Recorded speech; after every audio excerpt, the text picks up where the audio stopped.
Ang sabi ng Diyos, kung hindi ka masasaktan, paano mo malalaman na manggagamot ako?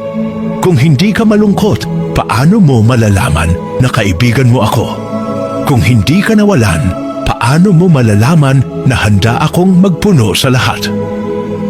Sa tingin mo, kung ang iyong buhay ay ginawa kong perpekto, kilalanin mo pa ba ako? Anak, minsan kailangang mabasag ang puso mo para makita mong ako lang ang tunay na buo. Minsan, kailangan kang mawalan para maunawaan mong ako ang lahat sa iyo. At minsan, kailangan mo ring masaktan para maramdaman mong sa akin may kagalingan.